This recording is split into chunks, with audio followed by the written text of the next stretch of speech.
They are deceiving us. They won't help us at all. 3. Why was Voroshilov sent to command the Northwest Front?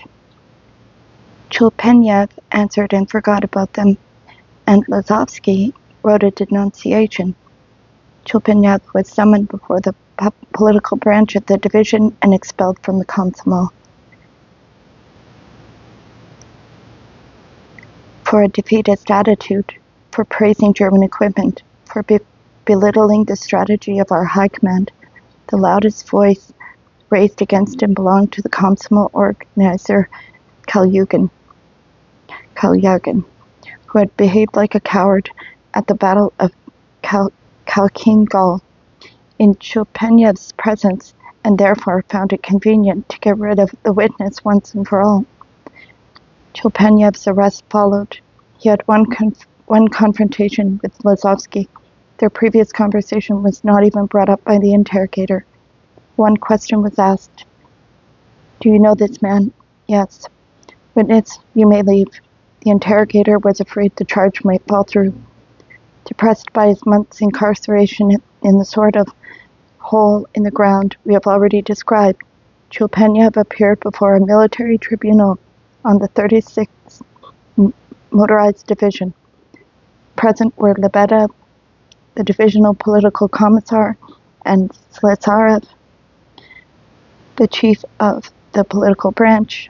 The witness, Lazovsky, was not even summoned to testify. However, after the trial, to document the false testimony, they got Lazovsky's signature and that of political commissar Seryagin. The questions the tribunal asked were, did you have a conversation with Lazovsky? What did he ask you about? What were your answers? Naively, Chulpenyev told them. He still couldn't understand what he was guilty of. After all, many people talk like that, he innocently exclaimed. The tribunal was interested. Who? Give us their names. But Chulpenyev was not of their breed. He had the last word. I beg of the court to give me an assignment that will mean my death, so as to assure itself once more of my patriotism. And, like a simple-hearted warrior of old, me and the person who slandered me, both of us together.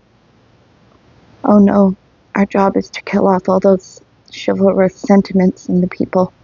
Lazovsky's duty was to hand out pills, and Seryagin's duty was to indoctrinate the soldiers. Whether or not you died wasn't important. What was important was that we were on guard. The members of the military tribunal went out, had a smoke, and returned. 10 years plus 3 years disenfranchisement. There were certainly more than 10 such cases in every division during the war. Otherwise, the military tribunals would not have justified the cost of maintaining them. And how many divisions were there in all? Let the reader count them up himself. The sessions of the military tribunals were depressingly like one another. The judges were depressingly faceless and emotionless rubber stamps. The sentences all came off the same assembly line. Everyone maintained a serious mind, but everyone understood that it was a farce. Above all, the boys of the convoy, who were the simplest sort of fellows. At the Novosibirsk transit prison in 1945, they greeted prisoners with a roll call based on cases. So-and-so, Article 51A, 25 years. The chief of the convoy guards was curious. What did you get it for? For nothing at all. You're lying. The sentence for nothing at all is 10 years. When the military tribunals were under pressure, their sessions lasted 1 minute, the time it took them to go out and their working day went on for 16 consecutive hours. One could see through the door of the conference room bowls of fruit on the table, set with white tablecloth.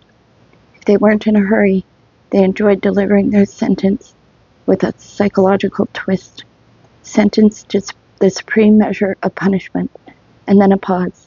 The judges would look the condemned man in the eye. It was interesting to see how he took it. What was his feeling at the moment? Only then would the verdict continue, but taking into consideration the sincere repentance. On the walls of the waiting room, messages had been scratched with nails and scrawled in pencil. I got execution. I got 25. I got a tenner. They didn't clean off these graffiti. They served as an educational purpose. Be scared. Bow down. Don't think that you can change anything by your behavior. Even if you were to speak in your own defense with the eloquence of Demosthenes in a hall empty except for a handful of interrogators, like Olga Sliosberg in 1936 at the Supreme Court, it would not help you in the slightest. All you could do would be to increase your sentence from 10 years to execution. For instance, if you were to shout, "You are fascists. I am ashamed to have been a member of your party for several years," Nikolai Semyonovich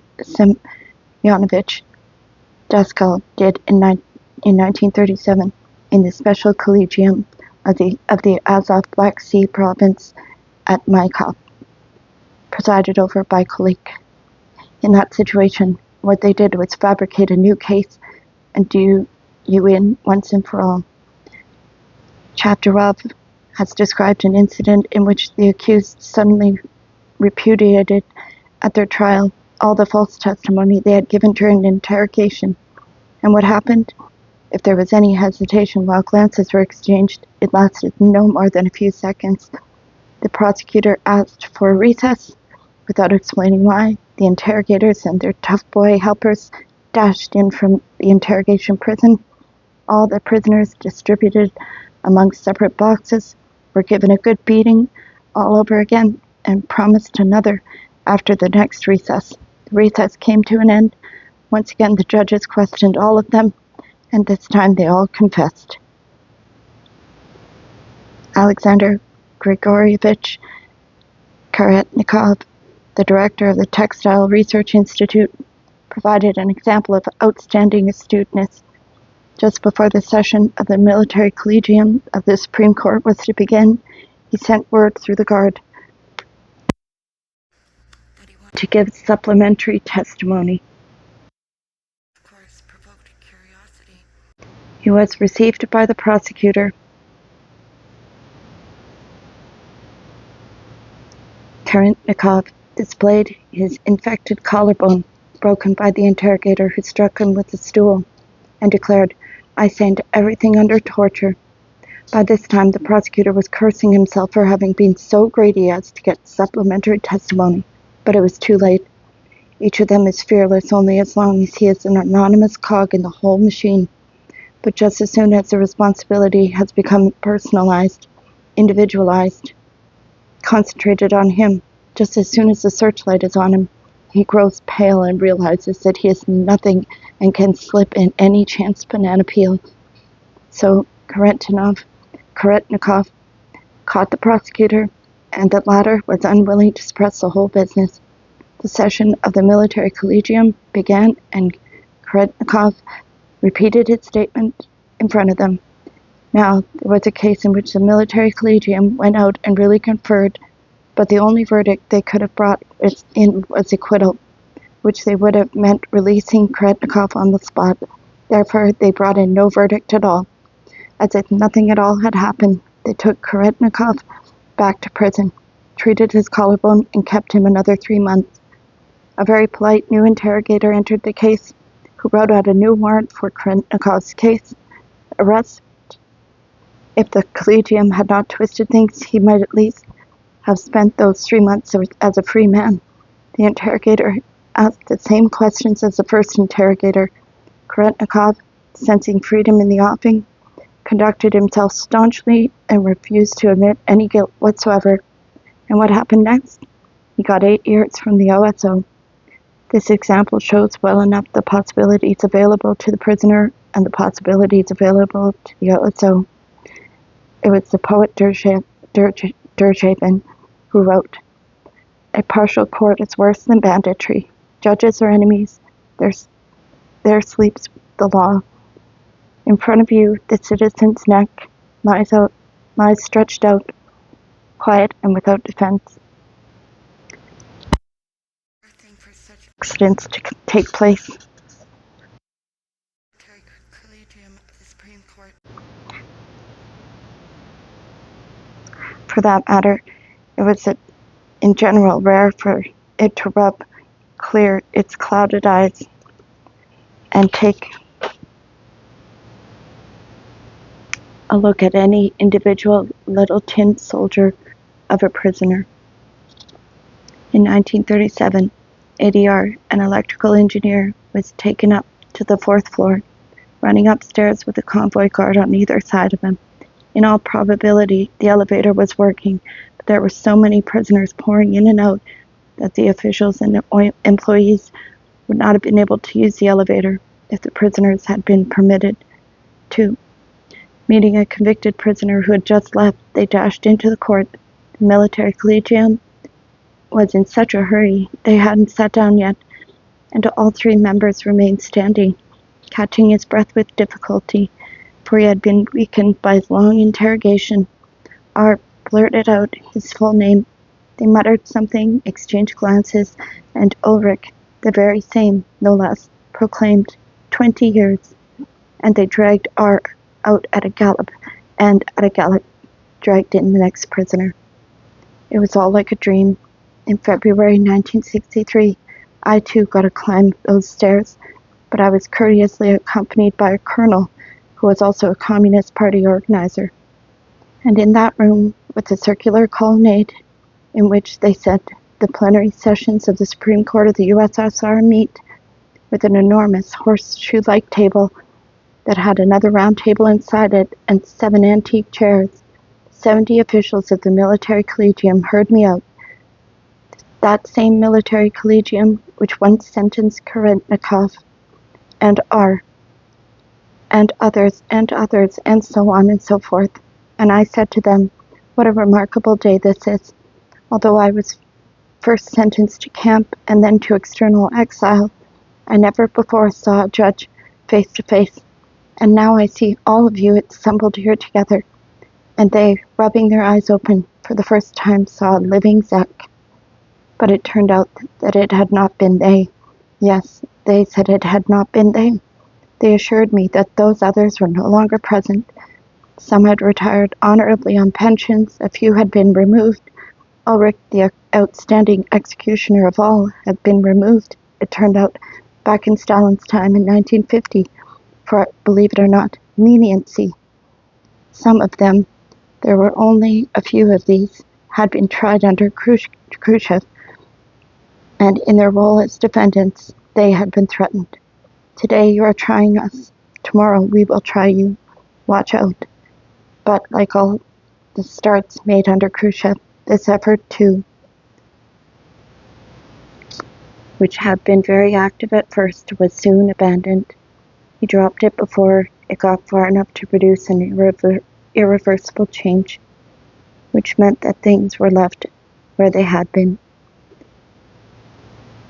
On that occasion, several veterans of the bench, all speaking up at the same time, gave voice to their recollections, unwittingly providing me with material for this chapter. Oh, if only they had undertaken to remember and to publish. But the years pass, another 5 have gone by, and it has not come. It has not become any brighter or lighter.